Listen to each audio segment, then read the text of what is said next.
सियासत में सत्ता उसी के हाथ में आती है जो नंबर के खेल में मजबूत होता है। सत्ता की बागडोर जिसके हाथ में होती है वही नंबर 1 भी होता है।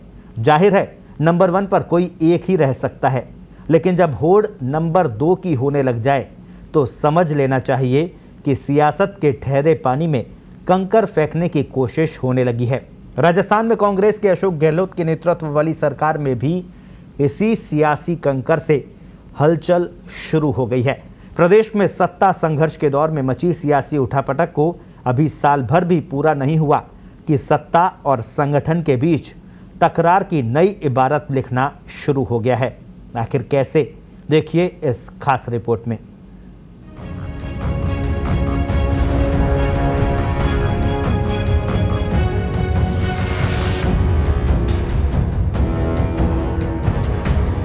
पांच राज्यों में हाल ही में हुए विधानसभा चुनाव में कांग्रेस को मिली शिकस्त के कारण जानने के लिए कांग्रेस सुप्रीमो सोनिया गांधी की ओर से बनाई गई कमेटी ने इस हार के लिए जो अहम कारण गिनाए हैं उनमें पार्टी में अंदरूनी कलह और गुटबाजी को बताया है।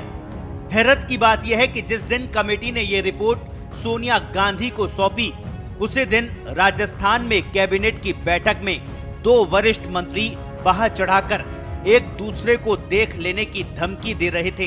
न केवल मीटिंग में बल्कि बैठक के बाद भी कहासुनी इस कदर बढ़ी कि अन्य नेता दखल नहीं देते तो हाथापाई की नौबत आ सकती थी। ये घटना इसलिए भी राजस्थान की राजनीति में अहम है क्योंकि इससे पहले होती आई कैबिनेट बैठकों में मतभेद भले ही हुए हो, लेकिन एक दूसरे को धमकाने की नौबत पहले न भाजपा की सरकार में आई और न ही कांग्रेस की में। ठीक ऐसे ही वक्त पंजाब में कांग्रेस शासित सरकार में भी असंतुष्ट गतिविधियां इस कदर बढ़ रही है कि आला कमान को बाकायदा दिल्ली में सुनवाई कार्यक्रम रखना पड़ा है। पहले आपको बताते हैं कि राजस्थान में अपने ही प्रदेशाध्यक्ष को धमकाने वाले मंत्री शांति धारीवाल का रवैया क्या रहा। वे अगले ही दिन पार्टी के आदेशों की नाफरमानी कर अपने गृह नगर कोटा पहुंच गए।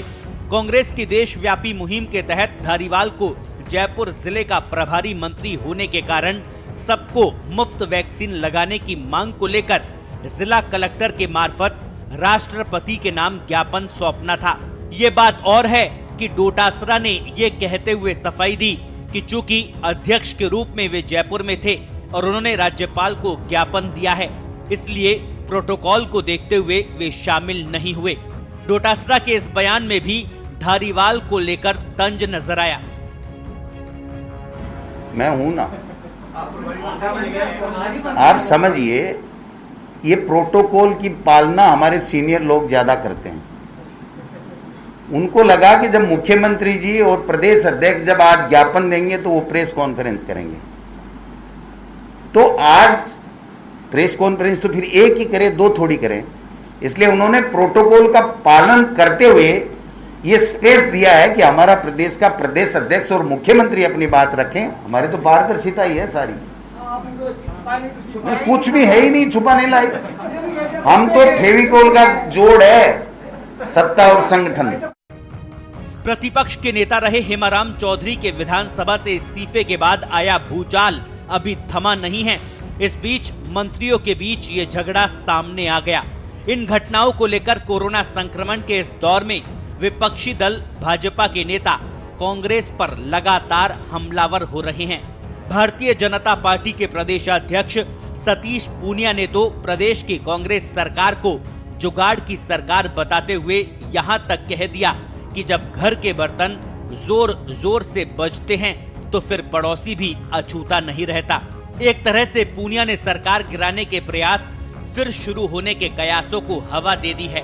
वैक्सीन के मुद्दे पर केंद्र सरकार को घेरने में जुटी कांग्रेस सरकार पर नेता प्रतिपक्ष गुलाबचंद कटारिया ने भी आरोप लगाया है कि अपने अंदरूनी झगड़ों से ध्यान बटाने के लिए वो जनता को वैक्सीन के ग्लोबल टेंडर के नाम पर गुमराह कर रही है।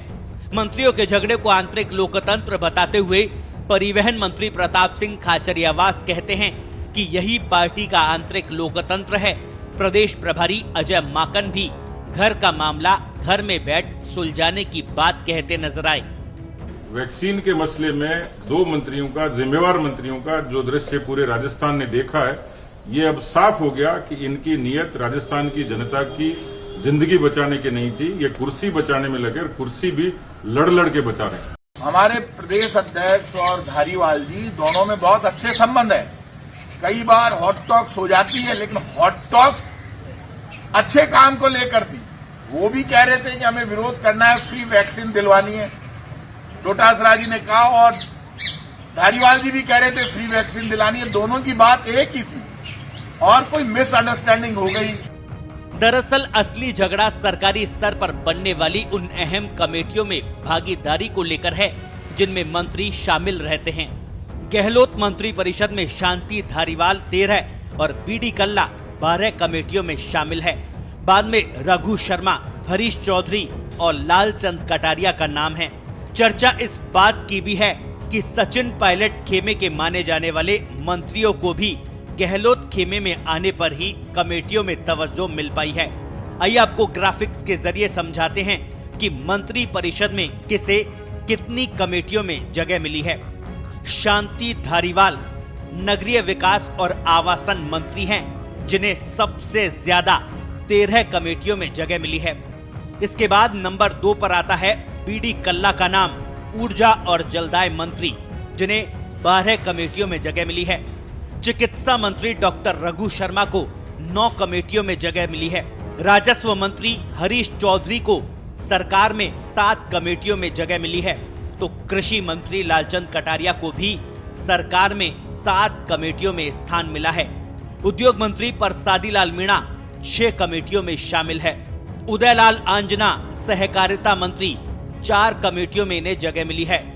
खान मंत्री प्रमोद जैन भाया को सरकार में 3 कमेटियों में जगह मिली है। परिवहन मंत्री प्रताप सिंह खाचरियावास को 1 कमेटी में शामिल किया गया है, तो अल्पसंख्यक मामलात मंत्री साले मोहम्मद भी 1 कमेटी में शामिल है। आइए अब आपको ले चलते हैं पंजाब, जहां कांग्रेस की कैप्टन अमरिंदर सरकार पर पार्टी का यही आंतरिक लोकतंत्र मुसीबत का सबब बन गया है। यहां भी सत्ता में नंबर 2 की लड़ाई सार्वजनिक हो गई है। आलाकमान को बाकायदा अपने सांसदों और विधायकों को दिल्ली तलब कर सुनवाई करनी पड़ी है। अब चर्चा ये है कि क्रिकेटर नवजोत सिंह सिद्धू की अगुवाई में असंतुष्ट गतिविधियां खत्म करने के लिए सरकार का कैप्टन भले ही बरकरार रहे, लेकिन संगठन के कप्तान को बदलने की चर्चा है। यूं आंतरिक मतभेद और खींचतान हर राजनीतिक पार्टी में होते हैं। राजस्थान में भारतीय जनता पार्टी भी इससे अछूती नहीं है, लेकिन कांग्रेस तो मानो अभिशप्त सी है। पार्टी ने हार का विश्लेषण करने का साहस और इच्छा शक्ति जरूर दिखाई है, लेकिन समस्याओं का निदान अभी भी कोसों दूर है। इसलिए शायद आत्मचिंतन शिविरों का दौर भी पार्टी में खत्म सा हो गया है। दिलचस्प तथ्य ये भी है कि पार्टी का आखिरी चिंतन शिविर भी साल 2013 में राजस्थान की राजधानी जयपुर में ही हुआ था। पंजाब और उत्तर प्रदेश सरीखे बड़े राज्यों में पार्टी को जल्द ही चुनावों का सामना करना है। अब देखना यह है कि देश का सबसे पुराना राजनीतिक दल अपने पुराने स्वरूप को लौटाने में कितना कामयाब हो पाता है। स्पेशल रिपोर्ट, पत्रिका टीवी।